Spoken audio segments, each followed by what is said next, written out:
Hello everyone. Hope you're all well, and happy Kerala Piravi to everyone in Kerala. I mean, yesterday was Diwali, and it's first time in my memory that Diwali and Kerala Piravi are coming on successive days. So anyway, happy Kerala Piravi once more. Today I wanted to continue on my legends, and I wanted to give someone who was very unfortunate with injuries and had a very shortened career because of injuries. If not for injuries, he would have definitely finished as one of the most successful fast bowlers of all time. Probably would have taken more than 400 wickets or even more. And someone who had extreme pace when he started off and was one of the fastest bowlers in the world when he started off. And someone who actually took 100 test wickets in just 21 test matches. But unfortunately, injuries caught up with him. Someone who was a powerfully built man and a very powerful fast bowler with a natural outswinger and a good bouncer and Yorker as well. And someone who is very loved, much loved, or probably the most popular loved commentator in world cricket today, who is nicknamed Bish. I'm talking about the excellent Ian Bishop of West Indies. He was born 24th October 1967 in Port of Spain, Trinidad and Tobago, which is also the state that Brian Lara comes from. And to 24th October was like a week before, so belated happy birthday wishes to the excellent Ian Bishop. And like I said, injuries shortened his career, so he only played 43 test matches in his career, but he took 161 wickets with 5 wicket hauls. And in one day cricket, he took 118 wickets as well. And he's a very well known commentator. He even commentates on the women's cricket and is a keen follower of the women's game and very respectful commentator, very well spoken, diplomatic, and he also is outspoken when he needs to be. But he has a lot of respect for all the cricket nations, for its history, for all the legends, the great players of every country. He's a very, very respectful commentator, and that is why everyone loves Ian Bishop. And the last time I actually saw Ian Bishop, I think, was in '97. That Test series, India went to West Indies. I mean, he had injuries and he was on and off from the team. And in '97, I remember that last test, the third test at Bridgetown, Barbados, at Kensington Oval, where India were chasing only 120 runs to win the test. And I have mentioned in many of my videos that Kensington Oval, Barbados, Bridgetown is a huge fortress for West Indies. Not a lot of teams have beaten them in those times.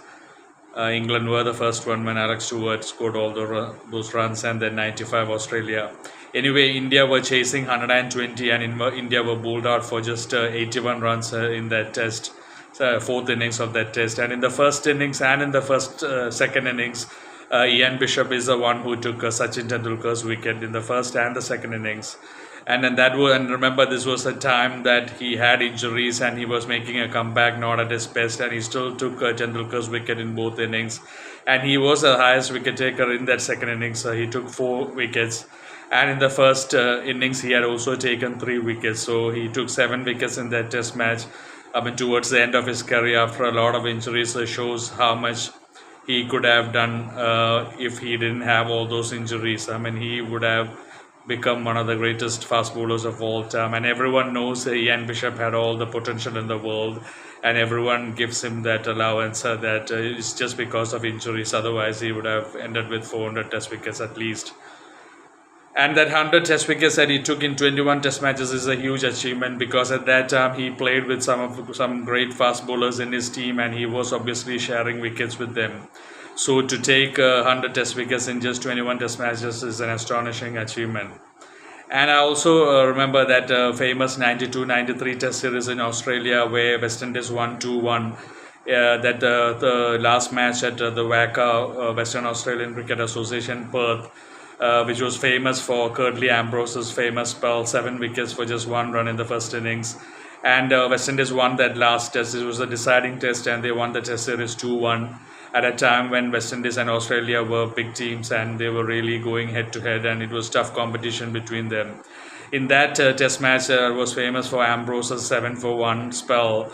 in the second innings of Australia. That was in the first innings. Ambrose took 7 wickets for 1 run. So in the second innings, which was crucial because it was a series deciding innings, Ian Bishop took an amazing 6 for 40, obviously on a bouncy, helpful whacker wicket. But he took 6 for 40, which was a crucial performance because it was obviously a series decider, the last test in a and it was 2-1 to West Indies. So that was an amazing performance from Ian Bishop, and I always remember that performance against India as well, when India were bowled out for 81, chasing 120. And in that match against India, he took 4 wickets. He took in the second innings. He had taken the last wicket as well. I think he bowled Venkatesh Prasad of the bowled him, and I remember his huge celebrations because Barbados Bridgetown meant a lot for West Indies. They never liked losing, obviously, but they probably hated losing at Kensington Oval. So for them, a 120 target was a big danger threat for them. So to bowl out India for 81 was good, and they really enjoyed it. And the famous piece of commentary that Ian Bishop said was, that 2016 World Cup Finals T20, where England and West Indies were playing, and everyone thought England were going to win when final over. West Indies needed like 24 runs, and Carlos Brathwaite scored 4 successive sixes to win the World Cup for West Indies. Ian Bishop was in the commentary, and he was very super excited, obviously being a West Indian, and he said, Carlos Brathwaite, remember that name. That's what Ian Bishop said, and it's one of the classic moments of commentary, like a lot of old ones with Richie Benaud, Bill Lawry. It's sad when I talk about Bill Lawry or Richie Benaud. I really miss them. Cricket obviously isn't the same that it was in the 90s, 2000s. A lot of great, classical, wonderful players. The type of cricket they played, especially Test cricket, and the commentary. Really, when you used to switch on the TV in Australia matches, you would always listen to Bill Lawry or Richie Benaud, and that was an education. Today's cricket, not that much, I think. But anyway, Ian Bishop is one of the most loved commentators, very respectful, like I said. And he follows the women's game as well, and he knows a lot about the women's game. And he has also spoken a lot about the decline of the West Indian cricket, because he obviously played in an era where West Indies were dominating all the teams and was a dominant force in Test cricket. But obviously later, it's sad for a lot of big West Indian old players to see the decline of West Indian cricket, because they are not used to it. They are used to beating everyone, thrashing a lot of teams, and they even went around 15 years or so without losing a Test series, which only West Indies could do. So anyway, I was just saying Ian Bishop has spoken a lot about the decline of West Indies cricket as well. And he, like I said, he had, outswinger was, he had a natural outswinger. It's not easy to have a natural outswinger. He had a very potent natural outswinger, had a very good bouncer, and also had a good yorker with the height he had. And he was 6'5", by the way, very tall and very, very powerfully built. And Ian Bishop is an amazing person. Everyone loves him. So that is my video for Ian Bishop, and I'm really happy to give you Ian Bishop. Thank you, Ian Bishop, for all the memories.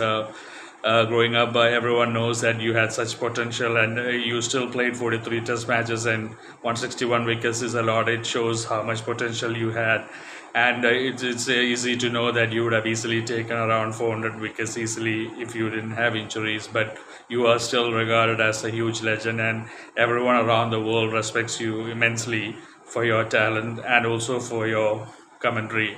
The way you respect cricket, the game of cricket, the way you respect every cricket playing nation, its players, its history, and the good players, obviously, and also not shy to be outspoken when you have to be and criticize. Thank you for everything. God bless you. And thank you, everyone, for watching this video. I'm sure people love Ian Bishop. Take care. God bless you.